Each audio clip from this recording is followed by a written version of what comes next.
Yo, what's up, everybody? I'm Bob Walters. This is Locked Up Sports Final Four preview as we are set to go with the four final teams left in this year's NCAA men's basketball tournament are ready to go tomorrow, Saturday night, 6 o'clock, the first game, UConn and Illinois, followed by Arizona and Michigan, two classics.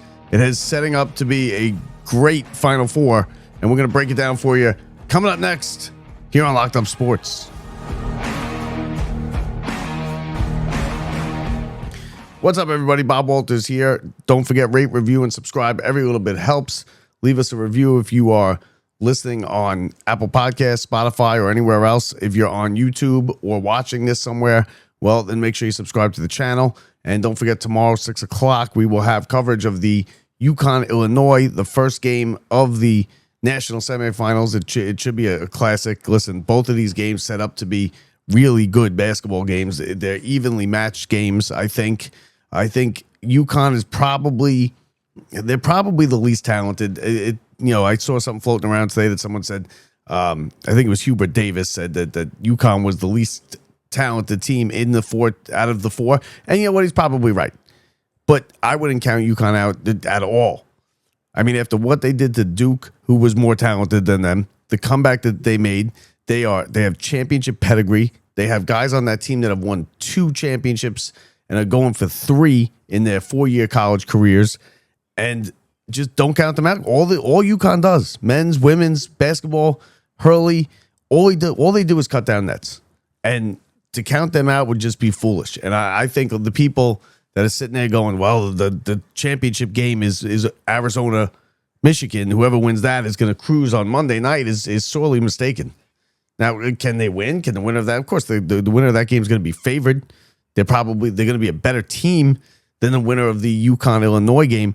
But any 4 of these teams can win this thing on Monday night. Any 4 of them. And the first game up tomorrow is going to be UConn and Illinois.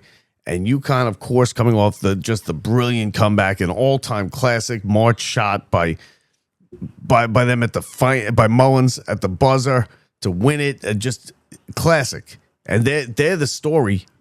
They're the best story in this Final Four. If you're looking for storylines and stuff like that, listen, UConn is it.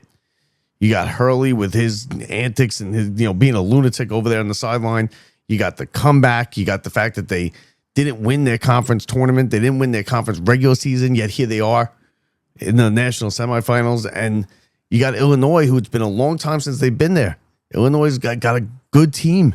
They got a lot of European guys that are tall. They got good size. They are more talented than UConn. But like I said, Tarris Reed can take over the game down low, and he can. He's not going to be the biggest guy in the court, but because they have some big guys down low for Illinois. They also got a good point guard. So it's going to be a battle in that first game. Now it's a 2.5. I think it's now 1.5 plus 1.5 to UConn. It's basically, both these games are basically pick'ems. Right, I mean, you got. I think it's 1.5. Michigan is a favorite, by 1.5 in the other game, but both of these games are just clear pick'ems. Now, as far as the Illinois game goes, now this is contrasting styles. Illinois is going to want to push the ball up the court. They're going to want to play fast, get some fast breaks, turnover. UConn's going to want to slow it down, get into their offense. They're going to want to get Mullins going. Caravan's going to have to get going. He's going to have a better game than he did in the Duke game, and I expect he will. He's averaging, he was averaging 22 points a game coming into the Duke game where he scored nothing, and then he just kept shooting and shooting, which is a good sign for a kid that can't hit nothing or is just having one of those nights. He kept throwing it up there, and he ended up hitting, besides the Mullins shot, the biggest shot of that game, when he drew them to within 1 point, and then Mullins, of course, finished it off with the almost half court for label 3 to finish off Duke. And Duke is now licking their wounds. They were the number 1 overall seed. The fans are on, Shire, and we're going to get rid of him. He's not going anywhere. They had a brilliant season. They had a good team. We'll see if the big guys come back, the 2 brothers come back. We'll see what goes on there, but that's the story for a different day. You got UConn and you got Illinois here. Illinois has not been here for about almost 2 decades. They're now here. They have a good team. Listen, I think just with the momentum going that UConn has, I think they could carry that momentum and just everything that's going for them after the comeback and beat and win this game tomorrow and get to Monday night. And I think that would be the best story, is UConn against one of these two teams, the Big East against the Big Ten. Otherwise you're going to have an all Big Ten. Well, no, I'm sorry. You might have if you have Illinois, Michigan, it'll be all Big Ten. If you have, the Pac-12, and listen, it's Big East and it's Big Ten, and the Big East was a down year for them, and the fact that UConn is sitting here representing the Big East in the Final Four with a chance to still cut down the nets on Monday is pretty amazing. And the way that they've been inconsistent. Listen, if UConn comes out and they dig themselves a hole like they did against Duke, they're not gonna win, because you're not gonna have miracle comebacks with miracle shots and everything go right like it did against Duke 2 games in a row. It's just not gonna happen. These teams are too good. So if UConn comes out and they start turning the ball over, which we know that they are prone to do, if you're around here, if you're a St. John's fan, you watch these games, you've seen UConn plenty, and you've seen them turn the ball over. They throw it away. They throw it to the other team a lot. Sometimes they just have those games. They had 2 of them against St. John's where they had 17, 19 turnovers. They're not going to win if they do that, and if they have a slow start shooting and they're turning the ball over, Illinois is going to run away with it. But if UConn plays their game, they don't turn it over, they get a little bit of breaks here and there, they slow it down, then they have every chance in the world to win this thing tomorrow. And I would pick them to win. I like getting the 2 points or a point and a half, whatever it is. Take the points, go with UConn. It's going to be a fascinating game. It's going to be a lot of fun. We're going to be covering it too, so make sure you check us out. YouTube, Facebook, X, Twitch. It'll be on all of them. It'll be our regular, just like we've been doing all this tournament. The radio style broadcast. It's gonna be good. We've had good amounts of people watching it and listening to it the last couple of days. So it should be a lot of fun tomorrow. But I'm gonna go with UConn.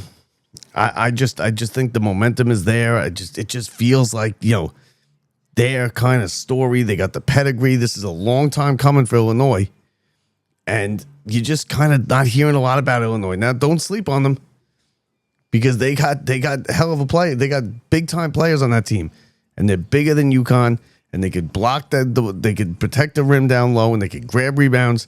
UConn's going to have to hit their shots because they're going to get out rebounded. But I think it's going to be a lot of fun. And then the second game's another classic. I mean, you could make cases for both Arizona and for Michigan. They're the 2 best teams, I think, in the country all year. I think both of them are better than Duke. They both rolled through this tournament with really no real trip ups or real scares for either of them. Arizona, both 1 seeds. Arizona's an excellent team. They're both big, real big down low. They're going to be a matchup nightmare for either UConn or Illinois Monday night, whichever one comes out of it. But when they're playing each other, it's a very even game. I mean, you could flip a coin with Michigan and Arizona. I just have a feeling Michigan, and I'm going with Michigan again, like I said, because I have them in my bracket to win. And if I want to have any shot at winning this thing, I'm going to need Michigan to cut down the nets on Monday. But it's as close a matchup as you can get. I think, if they played the game 50 times, they'd probably each win 25. It's one of those deals. It's going to come down to a last shot. It's going to come down to a turnover, a mistake by one of these teams. A kid on one of these teams is going to make a mistake late in the game. It's going to cost his team a shot at the title on Monday, and that's how close it's going to be. It's going to be a 1-possession game. It's going to be late. Someone's going to make a mistake. Someone's going to hit a big shot. Someone's going to do so. It's like that. It's going to be whoever has the ball last. One of those games. And we've seen a bunch of them. And it's setting up to be a fantastic Final Four. Like a really good Final Four. It's a pretty hot ticket. Now, they play these things in football stadiums, so there are tickets available just because there's 60,000, 80,000 seats in some of these football stadiums. This one at Lucas Oil in Indianapolis, where the Colts play. And, you could get a ticket. You could get a ticket for $500, $550, but you can be sitting up in the corner of the end zone. It's not a 100-yard court.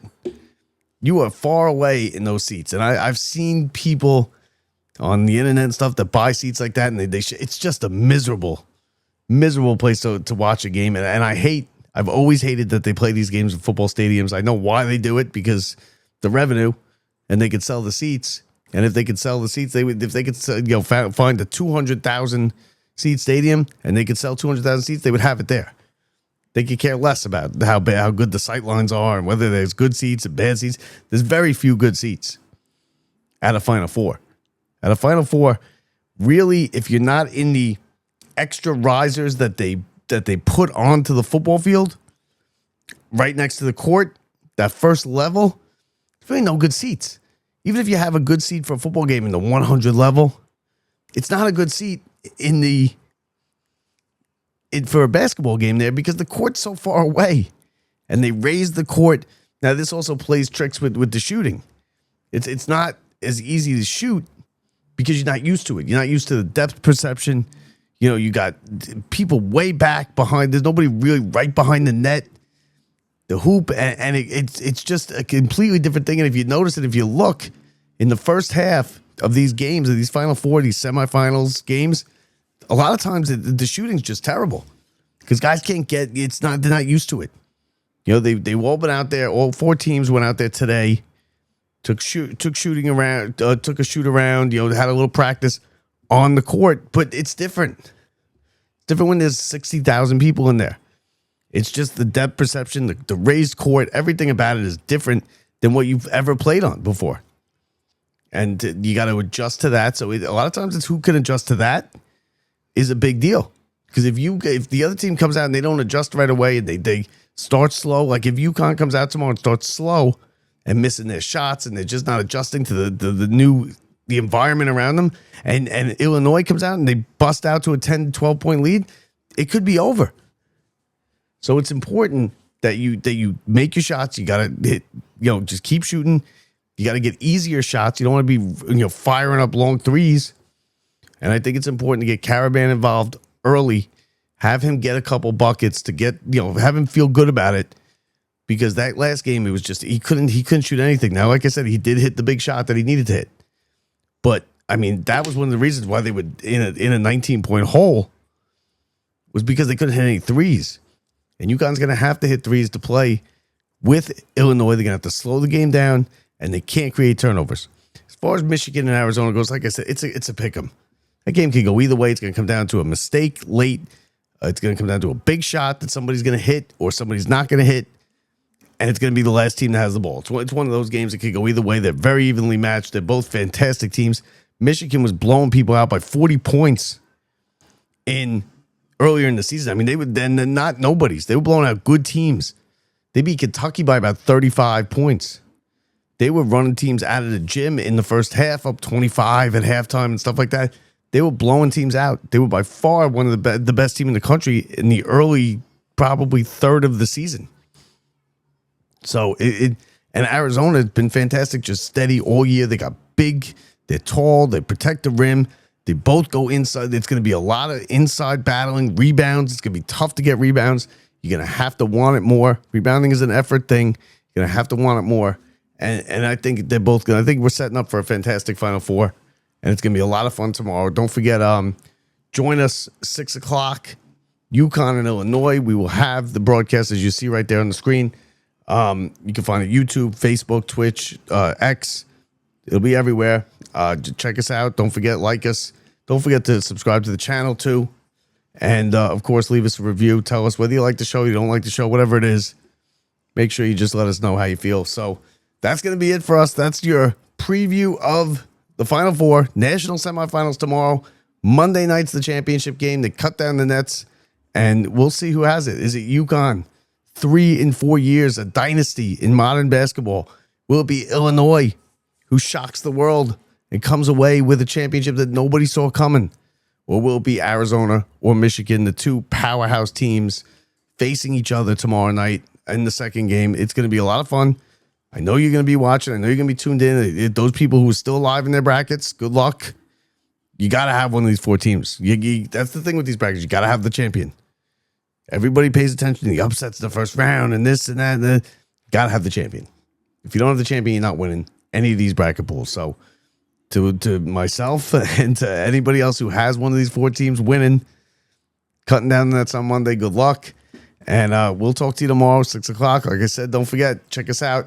You're going to like it. It's been good. We have had a ton of people. You're going to enjoy it. I promise. Turn us on for a couple minutes. I know if you're going to watch the game on TV, you're going to watch the game on TV. But turn us on. Give us give us a shot for a couple minutes. Let us know what you think. And that does it for us here. I'm Bob Walters from the Brian Gunzel Studios. Final 4 tomorrow.